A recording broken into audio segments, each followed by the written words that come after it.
The Victorians were the most accomplished poisoners in human history, not by instinct, but by opportunity.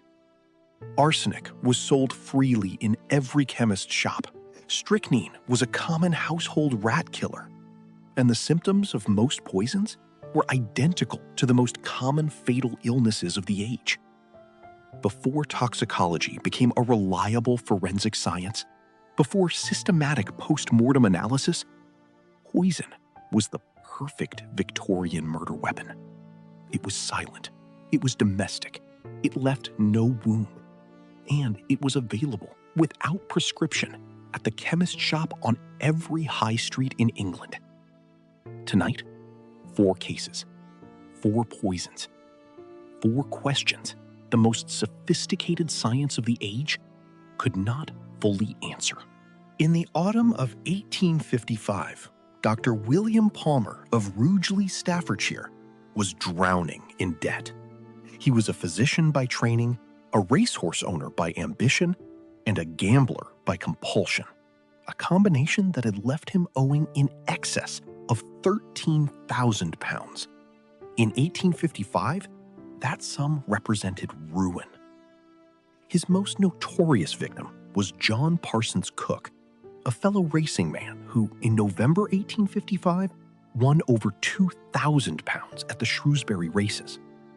Cook fell ill that same evening after celebrating with Palmer at the Talbot Arms. Palmer nursed him personally across the following days with extraordinary attentiveness, administering pills, preparing broths, managing every aspect of his care. On the night of November 21st, 1855, Cook died in convulsions so severe that the postboy who witnessed them described them as unlike anything he had ever seen. These are the precise and characteristic symptoms of strychnine poisoning. In the months preceding Cook's death, Palmer had also collected insurance payments on the deaths of his wife, his brother, and 4 of his children, all attributed to natural causes. The evidence against you leaves no reasonable doubt in the mind of any rational person. The poison administered was strychnine. The motive was financial. The opportunity was created by you, and you alone. William Palmer was executed at Stafford Jail on June 14, 1856, before a crowd of over 10,000. His last words were a denial of the strychnine, of only the strychnine. He did not deny the others. The case was so sensationally documented that Parliament passed special legislation just to move his trial. It was immediately nicknamed the Palmer Act. It changed English law permanently. Florence Chandler was born in Mobile, Alabama in 1862. At 18, she met James Maybrick, a wealthy Liverpool cotton merchant 23 years her senior, aboard a transatlantic steamer, and married him within months. By 1889, the marriage was in profound disrepair. James kept a mistress. Florence had begun an affair. And James Maybrick was, in a detail that would define the case, a self-administered arsenic user, a not uncommon Victorian practice in which men took small doses as a stimulant. James Maybrick died on May 11, 1889. During the search of their house, a nursemaid reported seeing Florence soaking fly papers in a bowl of water in her bedroom, a recognized Victorian cosmetic practice that produced an arsenic solution used for complexion. Arsenic was found in James Maybrick's body at post-mortem. Florence was arrested, tried, and convicted, sentenced to death. The case was immediately and credibly contested. The arsenic in his body was consistent with his own habitual self-dosing. The trial judge's summing up was condemned by legal observers at the time as a miscarriage. Her sentence was commuted. She served 15 years and was released in 1904. She returned to America and died in 1941, having maintained her innocence for 52 years. The medical evidence is not conclusive as to the source of the arsenic. The trial judge's direction to the jury has been the subject of formal professional criticism. Sentence commuted to penal servitude for life. In 1992, a leather-bound diary emerged, purportedly written by James Maybrick, in which the author confessed to being Jack the Ripper. The diary has been authenticated by some forensic experts and dismissed by others. Its provenance has never been conclusively established. The question of whether Florence Maybrick was wrongly convicted of poisoning a man who was himself one of the most wanted killers in Victorian history remains, to this day, formally unresolved. On the morning of January 1st, 1886, in a first-floor bedroom in Pimlico, London, Adelaide Bartlett informed her landlord that her husband was dead. Edwin Bartlett, 40, a prosperous grocer, was found in the velvet armchair in which he had apparently died peacefully in the night. Beside him, a brandy glass and a mince pie, the remnants of a New Year's Eve that had ended for Edwin Bartlett more permanently than Adelaide had anticipated. The post-mortem produced a result that baffled every physician who examined it. Edwin Bartlett's stomach contained a substantial quantity of liquid chloroform, not vapor, which is how chloroform was administered as anesthetic, but liquid chloroform, swallowed. Liquid chloroform administered orally causes immediate and severe burning of the mouth and throat. It is essentially impossible to swallow without causing extreme pain and violent physical resistance. Edwin Bartlett showed none of these signs.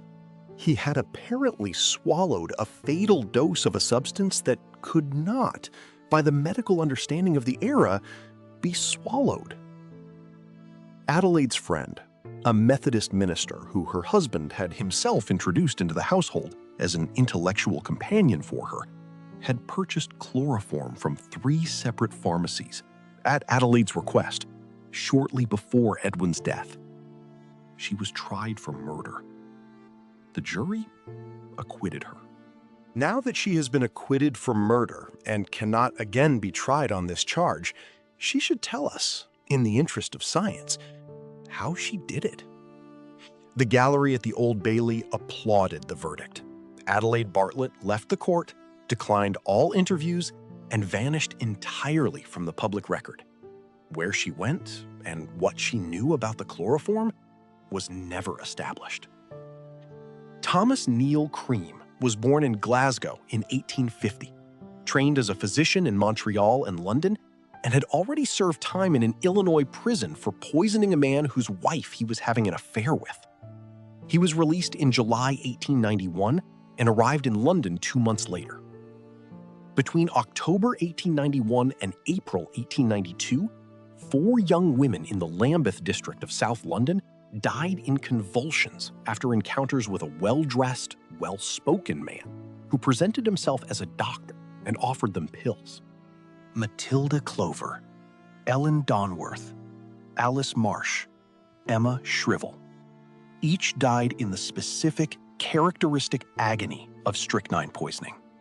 Each had received pills from the same man. Each had described him across 4 separate occasions in terms that were identical. Tall, well-dressed, slight squint, well-spoken, carrying a medical bag.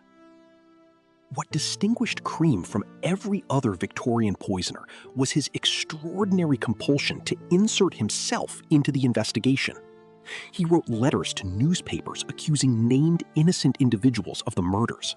He wrote to the families of victims with intimate knowledge of the deaths.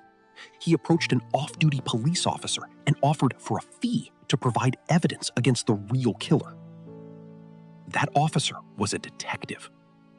Thomas Neill Cream was arrested in June 1892 after making these statements in person to a Metropolitan Police sergeant. Suspect Cream has provided voluntary statements containing detailed knowledge of the circumstances of the deaths of Matilda Clover, Ellen Donworth, Alice Marsh, and Emma Shrivel that could only be known to the individual responsible. He appears to believe he is assisting the investigation. He is not. He is confessing to it.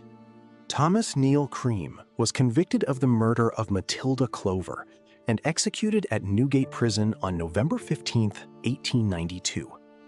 The hangman, James Billington, reported that as the trapdoor opened, Crean began to say something. The two words Billington heard clearly before the rope snapped taut were, "I am Jack the..." He had been in Joliet Prison, Illinois during the Whitechapel murders of 1888. His prison records are unambiguous.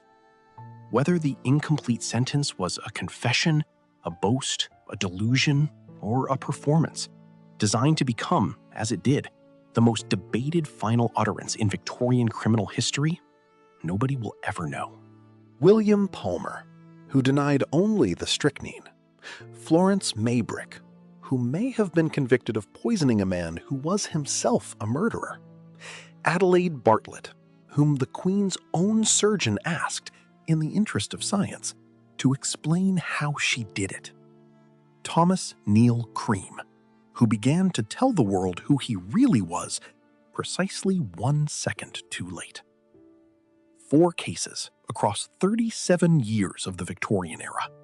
1 execution, 1 commuted sentence, 1 acquittal, 1 incomplete sentence that has generated 130 years of debate.